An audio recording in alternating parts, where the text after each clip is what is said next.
Hey everybody, this is Freddie with LeviathanScuba.com. When is enough enough? And when is it too much? We'll get to that in just a minute.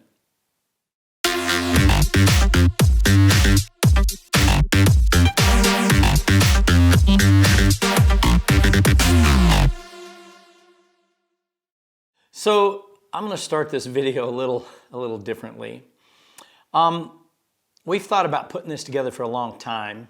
And I'm going to start by saying this is going to be very, very controversial. I know already there's going to be people that have some very negative comments down below. So first of all, I thought about not even doing it. That would be the easy way because it is a tough subject. What I'm getting at is redundant gear. People that buy extra pieces to bring with them on a trip. Now, there's nothing wrong with that. But first of all, let me say that there is a personality type out there where people feel like they have to have extra everything.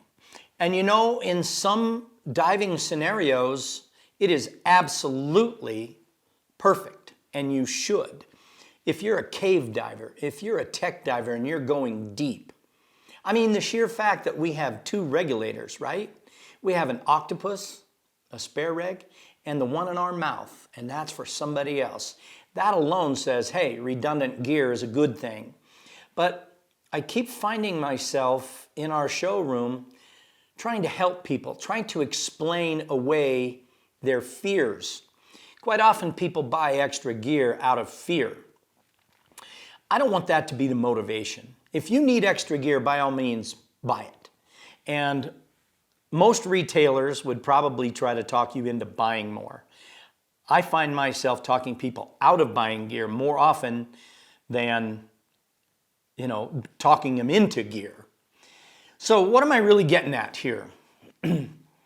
People come in the showroom and they're buying a dive computer. And they confess to me, they say, oh yeah, this is my spare. And I have to ask them, why do you need a spare dive computer?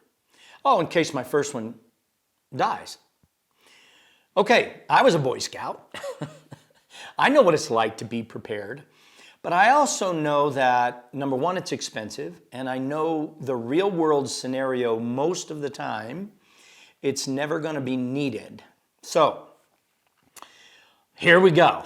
I'm going to jump off this ledge, and I know some people aren't going to agree with this, and that's okay. I'm not saying you have to do it this way. I'm just trying to offer a suggestion for people. I would prefer somebody to be well-trained and gain experience than to rely perhaps on a second piece of gear. Let me just start off with a very common one. Many people recommend that if you have a dive computer, you should also have a pressure gauge on your regulator. Now again, there's absolutely nothing wrong with that. I'm not against that. I want you to know that. But for a warm water recreational dive scenario, for a lot of new beginner divers, that's money they didn't need to spend. And I'm going to go through the worst case possible scenario with some of these pieces of gear. Okay, so backing up a second, do you need a spare mask? Gee, I've dove the same mask for 30 years. It's never broke. But then there's always that possibility that somebody's going to step on my mask and break it. But what do I find in the real world? I'm at a resort. I'm on a dive boat. The dive masters always have spares of everything, right? Somebody's regulator doesn't work. They go down in the hull of the boat and come out with a spare. They'll loan it to you or rent it to you, worst case scenario. So do I need to carry an extra mask with me? I don't, right? Yet, if I was diving a full face mask, scuba mask, I would want a spare, right? Because if this one floods or develops a problem, I got to put another one on my mask. And my backup octopus is a regular regulator. That's a training scenario. So in that case, perhaps so. But normal recreational dive trips, I'm not bringing a spare mask with me. If you want to, perfect. But I'm just trying to say what's the scenario, the scenario you're going to run into most of the time. Do you need a spare mask? No, you really don't. Okay. Dive computers. This is a little touchy subject. I honestly have people come into my shop regularly that are looking to buy a cheap dive computer because they have a very nice dive computer. And I want to at least educate, not necessarily talk them out of buying it, but I want to educate them. Make sure that they feel comfortable and they're just not being forced into this with fear, right? So you have a very nice dive computer. You spent some good money on it. I tell people, if you're not willing to trust your life to your dive computer, you got the wrong one. So you buy a quality dive computer, one that you can trust your life to. And as long as everything's functioning properly, it's going to serve you well for years to come. So I guess that begs the question, what if it doesn't function properly? Well, that's what I go over when I talk to people in the showroom. Okay, you have a nice, beautiful dive computer. It works great. Worst case possible scenario, what happens? It dies. Battery dies, whatever. Are you dead? No, you're not dead, right? Worst case, you react. Your training, your experience, you react. If the computer dies, worst case scenario, abort the dive, head up, right? When I explain this, I explain to people when I started diving, it hadn't been invented yet. Even when I was in the Navy diving, they hadn't been invented yet. We didn't have dive computers. So how is it possible to go on a dive without a dive computer or with one that failed? I have a watch. I actually know how, I can even do it without a watch. When you have the experience and you're used to what you're capable of, I would feel totally comfortable jumping in the water with an 80 cubic foot tank, going for an hour, diving, and I would be smart about it, right? So I start diving. Well, I can stretch an 80 cubic foot tank easily 90 minutes. So about an hour down the road, I'm going to cut my dive a little short, or I'm going to come really shallow so I'm near the top. I also know what it's like when your tank starts to get low. You can feel it in your breathing. You can feel it when you're starting to draw on the tank because you have lower pressure inside. Okay? When I sense that, hey, it's time to surface. But if I'm diving in a recreational warm water dive trip, there's 20 people out there, I know how long I can stretch a tank.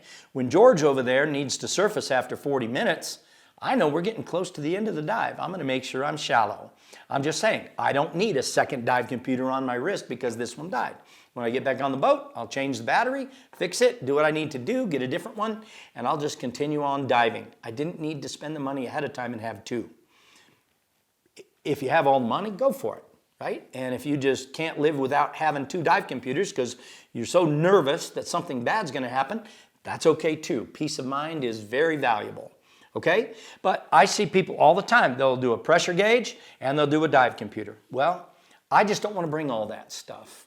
I know a guy, he has 4 regulators on his single stage. 4 of them. 4 of them. He looks like a real octopus. And I just have to ask the question, why? Well, if one fails, or I guess if 2 fails, or I guess if 3 fails. You see what I'm saying? I know a guy that goes on a trip. He has a flashlight that takes AA batteries. It takes 4 batteries. You think he'd bring just a spare set of 4 just in case? He brings a whole package. Okay, I want to get my luggage down to 50 pounds, right? And with dive gear, that's kind of a trick, but he's bringing 3 suitcases because he brings so much redundant gear. I'm sorry, maybe it's just my personality. I'm so carefree. I want to dive with as little as possible, but I want to be safe, okay? So you have to be realistic and you have to be safe. You don't need 2 dive computers, 3 dive computers, 4 dive computers. That would just be a little crazy, right? Pressure gauge might be a good idea. At least you know what's in your tank if your computer fails. But if you're experienced or if you gain that experience with time, you're going to know how much. I mean, we don't have a clock in our head, but you know if you've been diving 30 minutes, 5 minutes, 45 minutes, you know approximately how long you have on a tank. And when you get closer to the end of the dive, you come to the surface or you flat surface. If your dive was cut a little short, no big deal, okay? So there's so many different things that people want to bring that's redundant. I see a guy that carries 2 knives just in case he loses his first knife. The reality is you hardly ever use any knife at all on a dive trip, on a dive. Yes, you might free some fish or cut some fishing line off the coral, but worst case scenario, if you lost your first knife, you know, at some point it just gets expensive and it gets too much gear that you have to worry about, that you have to service, that you have to keep track of. I'm just trying to keep it simple. Maybe stretch your dollar a little further. I'd rather you invest in higher quality gear. That's what I believe in. A good dive computer I can trust my life to. And maybe a good quality regulator that's not going to fail. You know, today we carry a spare regulator. It's called an octopus. And since 2001, they're regulated in the United States that if they fail, they have to fail open. So you're no longer surprised by a regulator that you just can't get air on. Okay?